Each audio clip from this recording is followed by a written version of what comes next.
You know a game is coming towards the end when the first thing you see when loading up is this massive FC26 pre-order page. But something that I actually found out, you can get 3 icon players for manager career. Yes, not player career, but manager. Which means that for the first time ever in FC26, we can use legends in career modes. Anyway, let's back out into the main menus because they have actually released one final update for FC25, so we're gonna be going through that today. I believe this is the title update number 18, and surprisingly, there is a lot of things that have changed, guys, which I didn't really expect them to do because I thought there were nothing new coming out before FC26. I also want to mention that this video is brought to you by War Thunder. Massive thank you to them for sponsoring this video. More on that a little bit later. In the last update, do you remember that they added lots of clothing that we have never seen before? Literally, right after I requested they would do that. It was kind of scary just how quickly that happened because we've never seen anything like it on the game.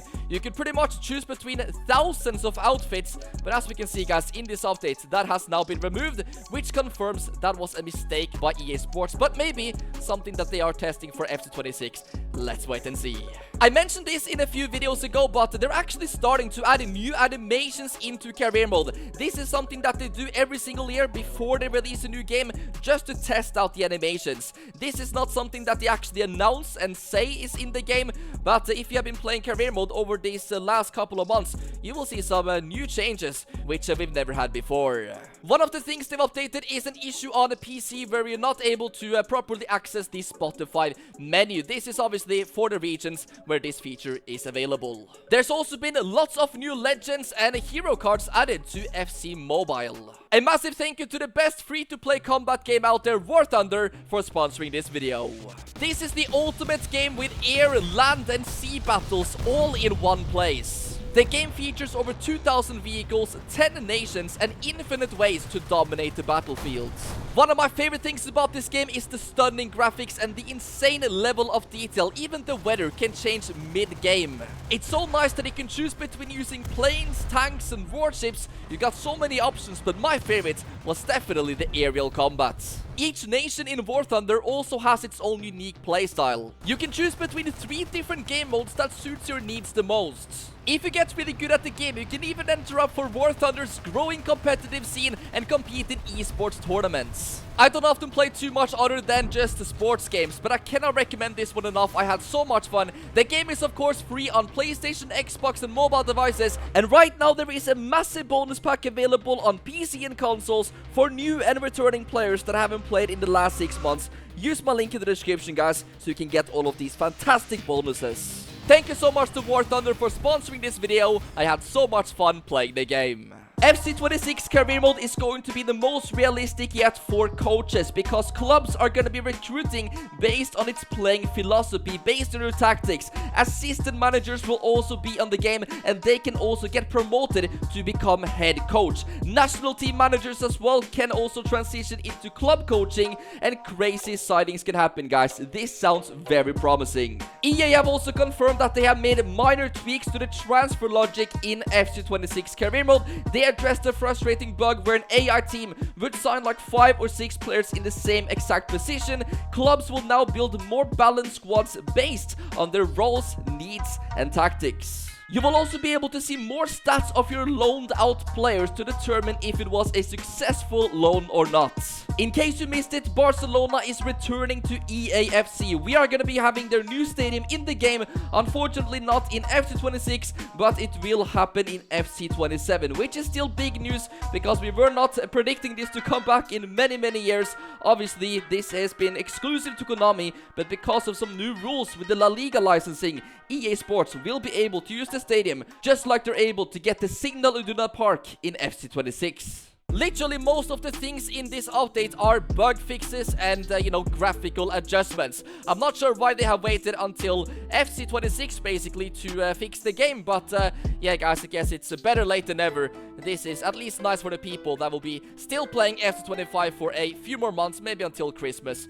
But yeah, surely they could have done this a little bit earlier though. EA Sports have said that they are removing Jota in this update. So this is just to prevent the people from being, you know, disrespectful. This is also to prevent the people from taking advantage of the card in Ultimate Team, which I cannot really believe people actually do these things, guys. But right now we are going to be going over to the edit teams and then download the recent updates. And I'm sure that when this is completed, Jota will be completely removed from the game, and I'm not sure if we will ever see him again. Maybe in the future EA could add like a special card of him or something to honor his legacy, because he was a big player of FC, you know, before for many years. FIFA, he had his own esports team. As we can see now, guys, he is officially removed from the game. Massive respect to EA Sports, because they have actually released a couple of tifos here in Ultimate Team where you can honor Diogo Jota. So that is really nice to see, guys. And hopefully we will be seeing a little bit more as well in the future. We will never forget him. We are going to be heading out into the practice arena, because I want to hear what you guys think about, you know, FC25 now that the year pretty much is coming to the end. And in my opinion, guys, I mean, it started off okay. I attended this FC25 launch event here in Norway, and, you know, I felt like the gameplay was actually different and enjoyable. But it did not take long for EA Sports to release the first update, which they, of course, do every single year. And in my opinion, the gameplay immediately felt a lot more sluggish and, you know, just way less enjoyable than what the first few days of FC25 felt like. Of course, on Ultimate Team, they also started releasing promos and big packs way too early, so that is something that they have said for FC26 that they are gonna be doing less of. You know, the gold cards are gonna be better for a longer period, and obviously there was minor changes for career mode as well. This whole new weather effects and stuff wasn't really what we wanted, or it didn't really maybe turn out how we wanted, guys, and it was just a setting that we ended up just turning off, and that was literally one of the main things that they hyped up for FC25. I just want to hear your opinions, what you think about the whole situation. And obviously, guys, you know, GTA 6 is coming out next year. Lots of other big games as well are coming, and the EA Sports definitely are feeling the pressure, and that is why we have seen them announce lots of new features, and they have never listened to the community as much as they have done for FC26. So this is my absolute final video on FC25. Overall, I would say it's been a disappointing year. I stopped playing even the player career mode so early this year, simply because I did not enjoy it, guys. On FC24, for example, I finished a complete series with like 60 episodes. I had so much fun, and that is what I'm looking to maybe get back in FC26, guys. That fun for offline, as we have seen them literally announce a whole new gameplay dedicated for offline in FC26. So I'm feeling good about it. Let me know, guys, what you think about FC25 in the comment section down below, and you can also enter up for some giveaways that I'm currently doing for FC26. If you leave a like on this video, subscribe, and comment down below one thing you're looking forward to in the next game. Yet again, thank you so much to War Thunder for sponsoring this video. Go ahead and download the game using my link in the description down below, and you will get some exclusive bonuses. Thank you guys so much for watching. I appreciate the support, and I will see you in FC26.